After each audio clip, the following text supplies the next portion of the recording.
Hi, I'm Abhijeet Vijayvergiya. I'm the co-founder and CEO at Nektar.ai. एक minute रुक जाओ, ready होने दो.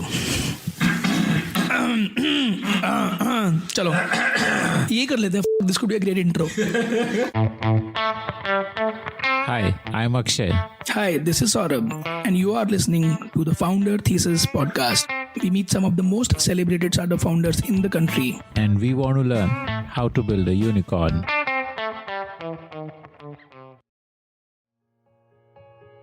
One of my favorite shows on Netflix is this show called Suits, which is about a group of lawyers. But, I was just thinking that there are so many shows on lawyers, on doctors, on even software geeks, but you would hardly come across a show around salespeople. And I think the reason for that, and anybody who's worked in sales in a large organization will agree with this, is that those shows would probably spend a lot of time showing salespeople documenting stuff. Every time you have a meeting, you exchange an email, you have a call with a client, any kind of an interaction needs to be documented in some sort of a sales CRM. And now we are in an era where it doesn't make sense to spend so much time documenting because everything that you're doing is digital. It's not like you're meeting people in person now. Everything is happening through digital medium, and all of that information is on the cloud. It's just a question of building a smart software to capture all of that information and get rid of all the time that salespeople spend on documentation. And once you have all of this information and properly structured and organized, then you can actually start creating a virtual coach for a salesperson where you can give him advice that, okay, this client is due for a call. It's been a while since you caught up with him, or this is something that you should send to this person, or there is a response pending here, or stuff like that. And even preparation for an upcoming meeting, because your calendar would have all your upcoming meetings on it. And this is the insight which Abhijeet, the founder of Nektar.ai, had. Abhijeet has got a decade and a half of experience in global sales for software solutions, leading large teams. And like any good salesperson, he saw this gap in the market and decided to fix the gap himself. Here's Abhijeet talking about his journey into entrepreneurship.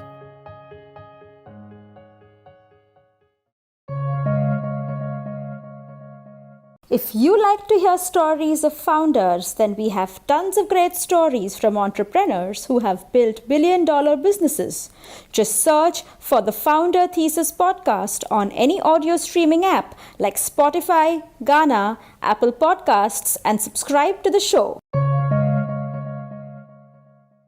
We did a bunch of things. So I would have looked at 100 plus sales tools out there. The sales and marketing space is crowded. So by sales tool, you mean like Salesforce, Pipedrive? So those are CRM systems, but beyond CRM systems also you have like forecasting tools, you have like sales training tools, you would have conversation intelligence tools or like sales engagement tools. So they're like different categories. Well, in marketing, your marketing automation and all of that. So looked at a bunch of tools, 100 plus tools to be precise there, and try to see how they can be implemented, integrated, and operationalized and adopted by sales teams, both as a user, as a buyer. I looked at that. Invested into sales training as well, got like best of the consultants to train the team, but always figured out that this whole training and workshops, that knowledge is ephemeral, right? It's just classroom. When we go into the classroom, it stays with us, but within a few days, we forget it, right? It doesn't get actioned out in practical life or in the field. And that is the case with sales as well. So I just figured out that there has to be something more retentive, which basically stays with the person, or like when the person needs that. So that's where I've started thinking more from a guided selling standpoint, right? I mean, just like you have a GPS system which guides you to go from a point A to point B, or if you open your app and you look for places to visit for where your vegetarian food, and like Google recommends you what you should do, or it talks about like today's weather, Siri will tell you like how your day could be and wakes you up in the morning. So AI is basically playing so much part in some of the other areas of work.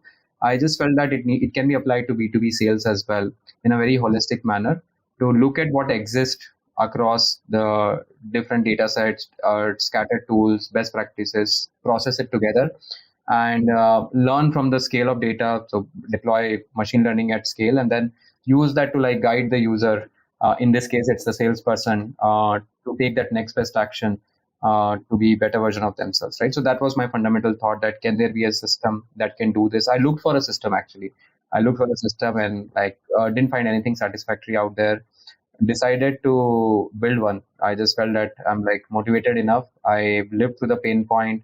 I had to fire a few sales reps. I hated that and just felt that as an organization, every organization can do a better job at helping their salespeople. And in 2019, there was a article which was published in Forbes, which read like this: that 57% of account executives are the quota carrying sales reps in the technology industries. They miss numbers. They miss their numbers.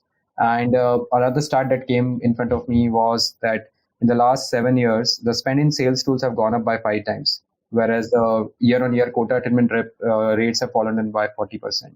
So it was like an industry-wide problem, and I was just trying to understand it, why it is happening, right? I mean, it should become better, but it's just that yesterday's process is not relevant today. I mean, the world has changed. We all live in a digital distributed world, and technology in most areas have moved forward. But I think in the B2B sales space, I just felt that I think there's a big opportunity as well. So yeah, some of these thoughts led on, and I decided to quit. Put down my papers at Capillary. I was supported by everybody at the company. I mean, Anish was one of the angel investors, and two of my other board members also invested in Nektar, supported me early on. And I completed my notice period, found my replacement, and then February 2020, I started Nektar. Did you have a clear product idea in mind, or did you have the problem in mind and then you thought you'll figure out what is the right product to make for that problem? Yeah, I definitely had the problem in mind that fast-growing tech companies face a lot of challenge in moving from a founder-led sales to a predictable revenue engine. Predictable revenue is a holy grail. I mean, you talk to any investors, even stock market, everybody likes the predictability of the forecast, and market goes up and down if companies miss their forecast. So I knew the problem well, right? Okay, this is the problem, lived through it, and then it associated with enabling the salespeople, justifying the sales capacity, running a tight process and systems. So that was there. I mean, solution was also there, but the solution was not being. It cannot be democratized because it is very people specific, company specific. So large organizations have big teams, right? They have revenue operations, sales operations team, sales enablement team. They invest a lot in getting to that level, right? Whereas fast growing mid market companies globally don't have access to that know-how or time to even figure this out. So I just felt that let me look at the mid market companies who are growing, and there's a huge number of companies who are the mid market companies, and see if we can build a product for them which is out of the box best practices product, which starts. I mean, you plug and play, it reads all your data, processes your playbooks, starts guiding your team to be better version of themselves. So you don't need to worry about whether you have a good sales manager in place. You know that Nektar is there in place, which is helping your team to do their best, right? So that's what my vision was. And then I looked at Google, I looked at Apple, looked at how they've looked at AI. Siri is for Apple. Google Assistant is Google's way of doing it. Alexa was there for Amazon. I just felt that Nektar could be there for B2B salespeople. That's how I looked at it. That let's build a guided selling platform. And if I have to one of my early customers told me that, okay, what you're building is nothing but Siri for sales. I said yes. So that's how things happened. Yeah. So it was an interesting journey. So idea was clear, problem space was clear. We did not have a product when I quit. I mean, obviously I was very busy with Capillary, and also it was more an idea stage, and I knew that what I have to broadly do. But yeah, then I started looking for a co-founder, and then about 2020 I started that, okay, let's take this idea into fruition. Okay. So you envisioned a product for people who are not necessarily very tech savvy. The Siri for B2B sales means it's a product for people who are not tech savvy, who are not expected to understand how to navigate through a complex ERP or something like that, but something which is intuitive and clean interface, and it just gives them stuff, feeds them stuff. That was what you wanted to build. I mean, I just wanted to build for every B2B sales professional out there in a broader scheme of things, that any B2B sales professional who uses a CRM should use a system of productivity like Nektar. That was my thought. So that's why our addressable market is massive. But what we wanted to do was make it simple, make it easy, give it back to the rep, right? Give it to a salesperson, give them what they need to sell more, meet their quota, close more deals, save time, have a good work-life balance by accessing technology and staying efficient. That's what my vision was and is, and we're further building onto it. And in order for that to happen, the technology should work for human rather than human working for the technology, which unfortunately happens in the conventional products, right? I mean, I've used CRM system so as like everybody who's doing sales has used it, and there'll be no salesperson out there I can give you in writing who will say that they love CRM, right? I mean, and they're best of companies who are doing CRM, and all of them have done a great job, phenomenal businesses. But unfortunately, I mean, the users don't love it, right? I mean, they have a constant cribbing about it that CRM takes away so much time from me. Should I sell or should I update data? I mean, these are the conversations that would happen in like a sales forecasting call. Walk into any sales forecasting call in any company out there on a Monday morning. They'll talk about, I mean, some of these things. So I just felt that why there is so much friction, right? Organization needs data. Organization wants like all the visibility and data, and they want that safeguard in place that if this salesperson leaves, I don't lose my data or pipeline. The next person can work on it. Whether the salesperson says that I'm here to close business, I have to close deals, I have to meet my customer, or I have to like update data, which is not helping me sell. So this friction is there fundamentally built in the way like the whole CRM system of record is structured. So I just felt that let's come as a system which eases out everything, which does the heavy lifting, brings in data from CRM, brings in data from email, calendar, and all the other communication sources that exist out there, connects with two organizations' playbook, which is basically the best practices that organization uses to sell, and then process it together and then use that to guide the salesperson, right? On what action you can take today to win that business. Don't worry about your data entry. That Nectar takes care of takes care for you.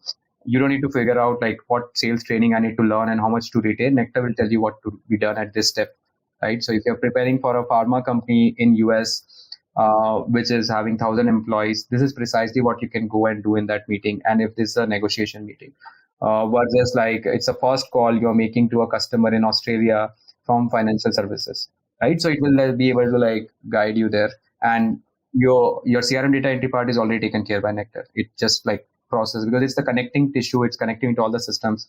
So it has all the knowledge to guide the user as well as process the work of the user. How do you take care of data entry? How do you remove that pain point of data entry? Yeah, so that now we're coming to the solution, right? So once like we decided to build this, I mean, the solution was to look at why the problem exists, right? I mean, if you look at CRM, CRM is incomplete. I mean, because people don't update it on time, and half of the data doesn't make its way into CRM. Second, the data in CRM is stale. So people change, people move on, contact changes, like your relationship with the buyer changes, forecasting will change, close rate will move, new notes will come in which need to be entered on what happened in the conversation. So the data decays very fast in CRM. So it's incomplete and the data decays, and it's like cumbersome for sales users to update that. So there's a big resistance. So adoption is very low from users. So as a result of it, you can't rely on the CRM data. That was the first learning we had. So what we decided to do was that, okay, let's look at CRM, bring that data into Nectar. We'll think about it. Then look at where the data actually lives. So data is there into email communications between buyer and seller. The data is in some of these conversations we are having on a Zoom call, on a Google Meet, where people are interacting. The data is on WhatsApp conversations. People are sending WhatsApp to each other to like close the business out. Data is happening on Slack, where people are collaborating internally, right? And then it's lies in various other business systems out there, depending on the role of the person. So, and then coming to playbooks, which are basically never documented. It's all in the mind, right? I mean, how to close a deal or what to do when a person asks this question. That you'll have to go and talk to somebody in the organization who has done this before, and they will tell you, okay, this is the answer you can give for that objection. It's not documented. It's not available when you need it. Or it's there in a content management system somewhere where nobody logs in, right? I mean, or it's on a Google Drive, not accessible. So just felt that, okay, connect all of these, right? Make it easy for the user. So connect with all these business communications, connect with CRM, and connect and get them to document their playbooks and bring it into like a very easy manner, accessible to the user. As a combination of these three, now you have a very potent platform which is able to tell you what is the next best action you can take in this scenario. Right, so that's how we're able to accomplish it. So at the heart of it, we have built a go-to-market data platform, which connects with all of these data sources, brings it in one place.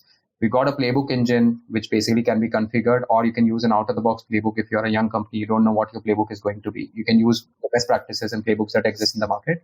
And then we got like this orchestration layer of the platform, which guides the user to the next best action with the combination of the data that we have collected. I want to dig a little deeper. How do you get data from a Google Meet or a Zoom conversation? Yeah. So interestingly, what's also happened, like, I mean, this basically answers the question on why now, right? And why Nectar is able to do it compared to like some of the big companies which have existed in the market for like decades. So most of the API infrastructure is open in the last 5 years. If you look at like companies like Postman and all, they've like really boomed, right? I mean, the whole API economy is very hot. So most tools have become platform, and platforms have opened up their APIs. So it's a lot easier to integrate with systems compared to what it was like 5 years, 7 years back. So we at core of our platform is like deep integrations with some of these core business systems. Like we spend like nearly 15 months to do a bi-directional native integration with Salesforce across all their standard objects. There we spent a lot of time. We did a similar integration with Google. We did a similar integration with Google Calendar, Microsoft Teams, and things like Zoom. So we did all of those integrations in the first 15 months of the company's existence. You have like a voice recognition kind of a tool which transcribes the conversation in a Zoom call, and then you're able to parse data from that text. Is that how you do it? No, no. So that's how companies like Gong do it, which is like a very common tool these days. So that's conversational intelligence, which is limited to like call recording, call coaching, transcription. I think that voice to text is beaten to death in terms of a use case, because you got like Google has opened up its API, and all of these technology platforms have built it on top of Google. So it's like Google or AWS, Amazon who have the tech, and you basically use that voice to text transcription. So we can do that as well, but it's not the approach that we take. This is just a subset of our use case, right? What we do is we integrate with all sorts of unstructured communications, right? I mean, it would be email. Email has such rich information. Calendar has so much information about who you're meeting, where you're meeting them, how long you're meeting them, stuff like that, right? And there's agenda also in the calendar where like some people update a few things. Then there is like so much of information out there going on, obviously between Zoom conversations or Google Meets or anything, and most of it nowadays gets transcribed, right? So I think the call recording and transcription happens. So we don't want to build another call transcription tool, right? Which is what like Gong is. What we want to do is like connect with tools like Gong, connect with tools like Zoom, connect with tools like Google Meet. So they become a data input. If you go to a website and see like the landing page, you'll see all of these are data inputs to Nektar. So it's a master go-to-market data platform, which basically connects with CRM, connects with email, connects with calendar, connects with Gong, connects with Outreach, which is a sales engagement tool, connects with sales enablement, content management systems. So we bring data from all the distributed go-to-market stack, distributed communication systems, and the core system like a CRM, process it together.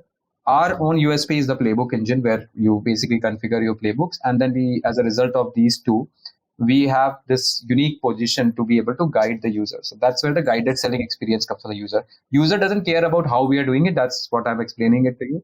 Users care about what I get from it, right? I mean, the most complex, and we believe in building a product where the backend and platform could be as complex as it can be, but for user, life should be very simple. For user, it should be like, okay, if X do this, if I do that, and they get their job done. That's it. So we believe in the power of insights, which is come through robust analytics, the power of automation, and the power of an amazing user experience, right, in terms of interaction. That's what we built it. So that's the fundamental aspect of our user design and user experience. I guess one part of your USP would also be to curate and link the data, because if you're collecting so much data, maybe 90% would be irrelevant, right? No, the good thing is our data is first party data, so it's very relevant. Obviously, I mean, there are like a lot of these newsletter emails or like other conversations that come in which are not relevant. So there is junk, definitely. So we built a lot of heuristics on top of like our core platform to identify what is sales data, what is non-sales data, and within sales data, whether it's an opportunity data or an account data or a contact data or a lead data, we have like that intelligence built in, where there are very few companies in the world who have that kind of an intelligence. So we have like really built a core IP around it, where we have built these integrations which allow us to be able to process them and then connect it to guide the user, right? I mean, that's where so obviously, I mean, as you mentioned, that backend is an important part of the component, but again, that's internal to us. To the user, it doesn't matter. To the user, it should be that, okay, I mean, tell me what to do from point A to point B, period. That's it. I mean, I use an app, a running app, where it guides me on like how fast I should run or how many kilometers I should run today, etc., in order to meet like a goal to run a half marathon, and I follow that.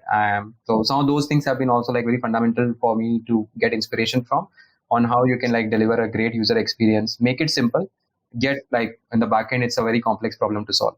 If, for example, there is a email with somebody about a possible business deal, but there is no entry about that like say that email ID is not there in the CRM, say there's no such entry about that on Salesforce, then would your platform like figure out that, okay, this is a new lead and then create an entry for it? And, would that happen? Or does that entry of a new lead needs to happen first before the platform kicks in? No, we're not dependent on CRM because we have those heuristics in place. We know that CRM would never be complete, right?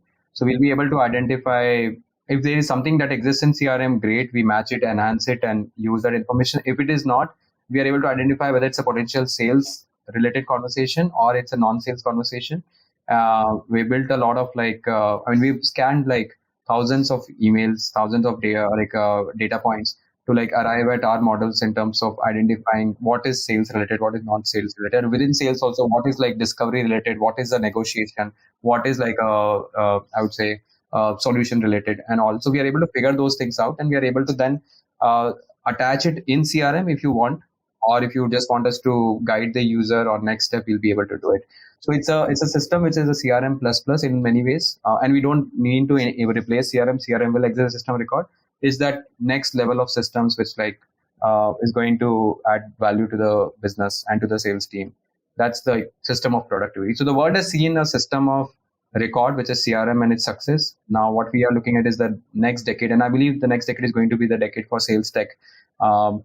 We will be seeing companies like Nektar and others will be creating a new system on top of a record management system, and take the life of salespeople, make the life of salespeople better, and then take business to new productivity heights. How did you create these playbooks? And what is a playbook? Like, help me understand that. So playbook is very fundamental to any go-to-market function, right? I mean, or to any business. It's basically a collection of the right information, the right process, the right templates that really helps them successfully and sustainably scale their business. So what I mean by that, some examples of playbook would include a sales process at its core, right? I mean, there are different processes being used. So MEDIC is a sales process, or MEDPIC is a sales process. BAND. So BAND stand for budget, authority, need, and time. So it's like a typical process being used to like qualify a lead, whether the person when you're talking to, they have a budget to spare, are they having authority, or they know the authority will take a decision, do they have a need for your solution, what is that compelling need that can drive a decision, and what are their timeline for decision making. So this is just a very simple example of like BAND, which is a process. Like that, there are like different processes. Now every organization has a process which they decide upon to follow in a B2B sales motion, which helps them close their deals, and they've successfully been able to get business out of their prospects. So that is process, right? Which is sometimes implemented in CRM, sometimes it's not, sometimes it's like unwritten code, written code, which is getting followed by businesses.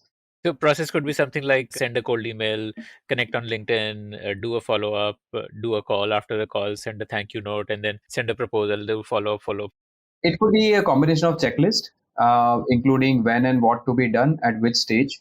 So that basically a set of best practices as well, right? So that's I would say is more codified. So it's like I would say a convergence of like sales typically is considered to be an art, but it basically is the place where sales starts becoming science.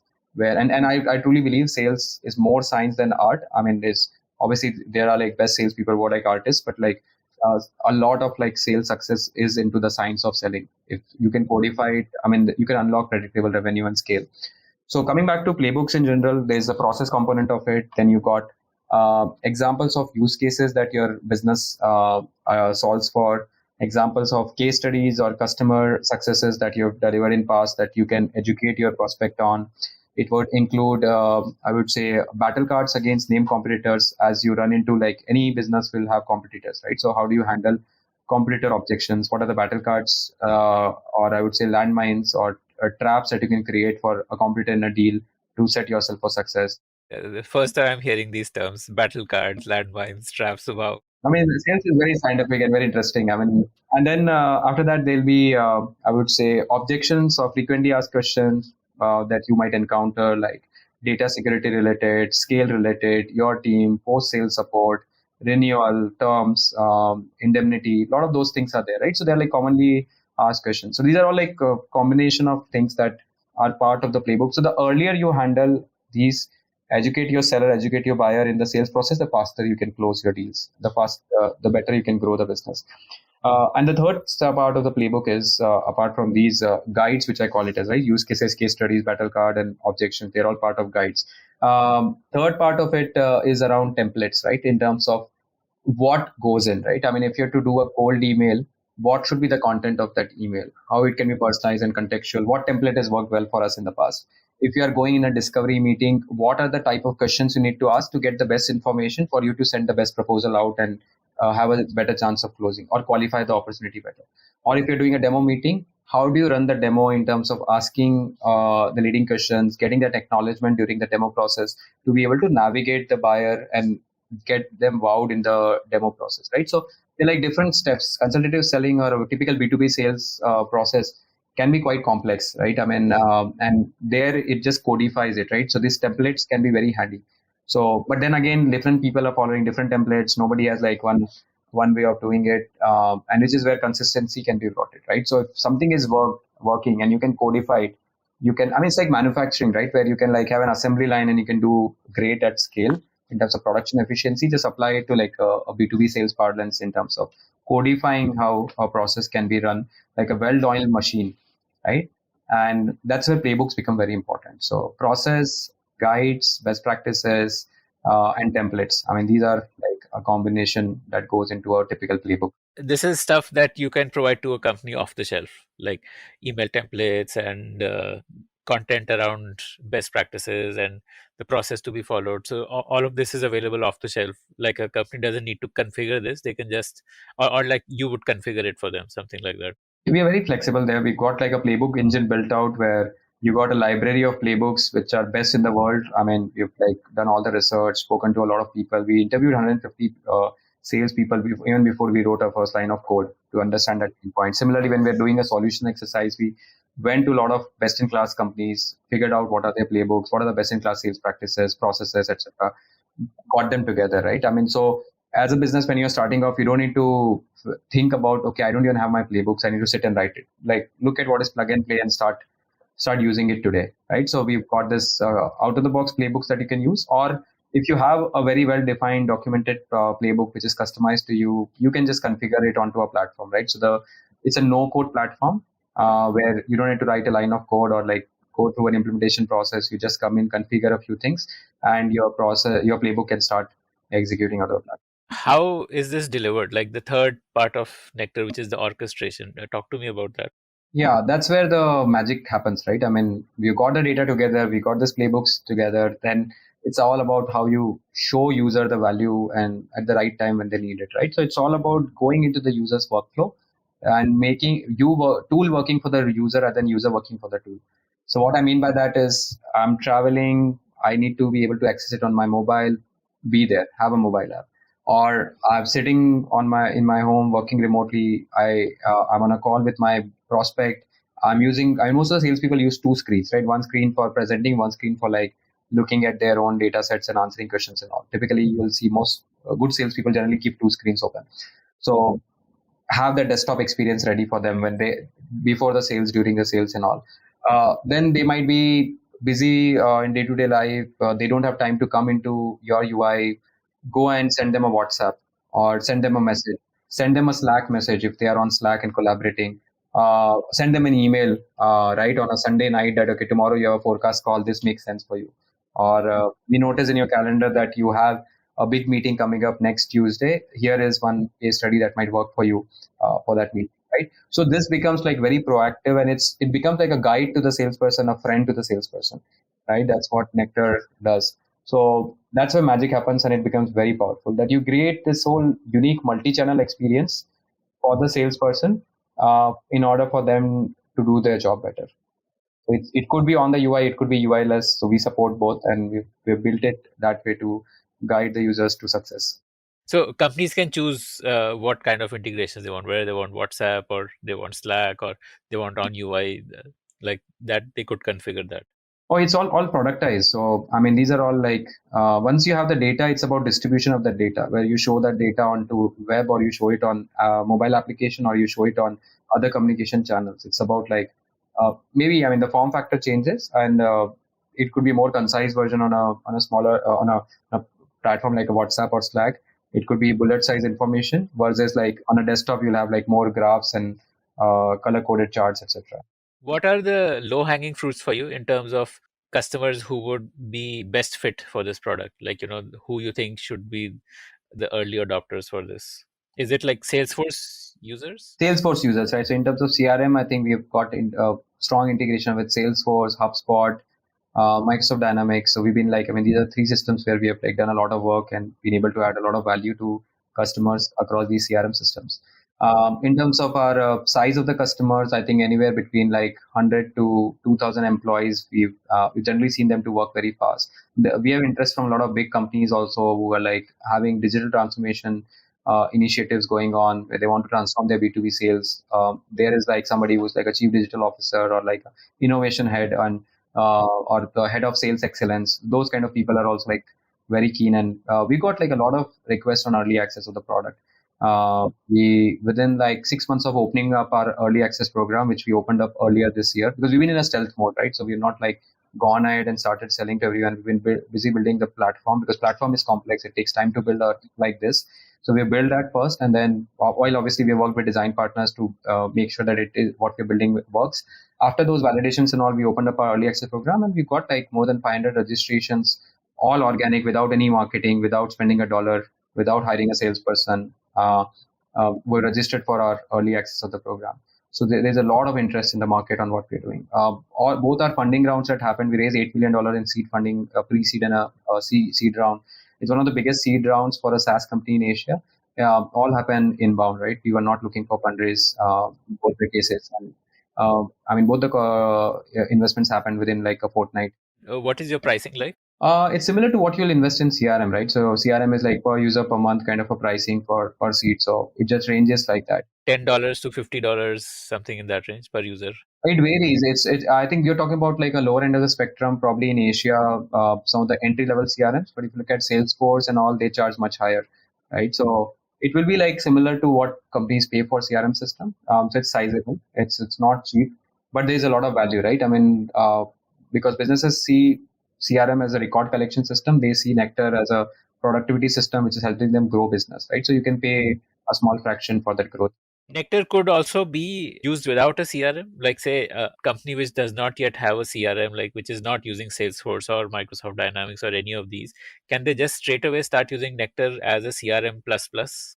No, not yet, not as yet. I mean, that could be a long-term goal, like 5 years later or something, where we could probably be robust enough and big enough as a platform where we could even offer that. But I don't think so. And our early or mid journey, we are going to focus there. So we are a system on top of CRM. Don't intend to compete in the CRM space. It's quite crowded, done and dusted, and it's finally a record management system. So we want to play the productivity game, right? Which is the future of work, future of like. I'm assuming this would not need too much investment, right? To also create a system of record in addition to what you already have. It won't, but it's also about focus, right? I mean, once you start creating one thing, then you have more feature requests, build a lot of other things. Because CRM does a lot of things. It's not just capturing the contact data or activity data. It also does like you manage your pricing, your quotes, you manage like all your other integrations with other tools and different systems who access your contact records. So it's a much more complex system, but it's a record management system finally. So we don't intend to get into that space. So we unfortunately today have to say no to customers who don't have a CRM system. A prerequisite is like they need to at least have a CRM implemented in order to enjoy Nektar's benefits. It's like you need to have a phone to like use Google Assistant, right? You can't like operate. So it's something like that. You could also look at an acquisition. No? That could be an interesting play. I mean, it's just that you unlock a much bigger market by adding that. Yes. So I think the market is growing, right? I mean, if you look at CRM, it was a very small market 10 years back or 20 years back when Salesforce started. But it's a huge market. Like Salesforce is $25 billion in revenue now. The guidance for next year is $31 billion. So at their scale, they're growing that much. So the market is expanding and they are into like that. They're pushing the CRM market further and further.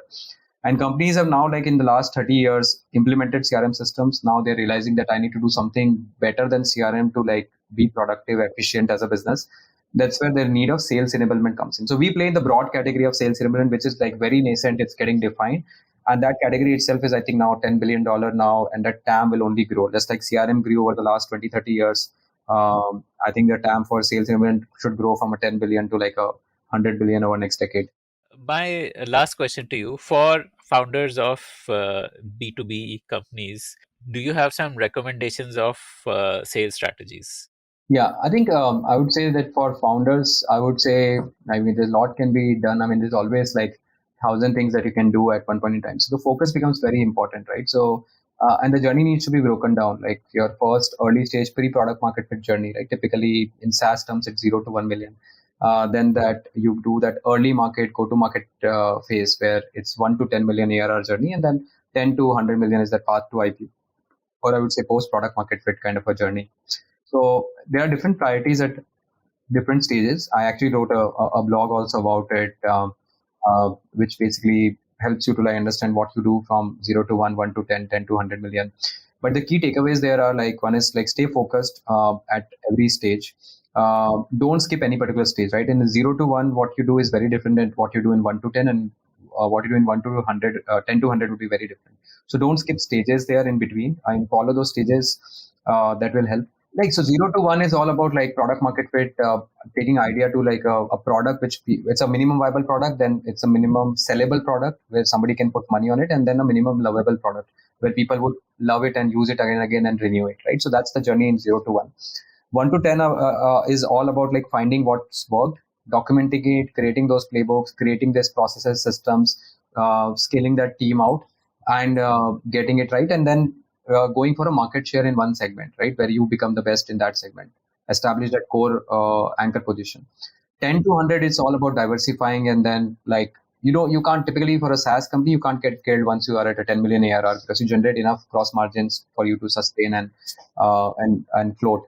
So once you hit that 10 million, you then try to create more moonshots and experimentation around go-to-market, partnerships, channels, new product launches. Brand becomes important. You need to establish yourself as the best brand in your category.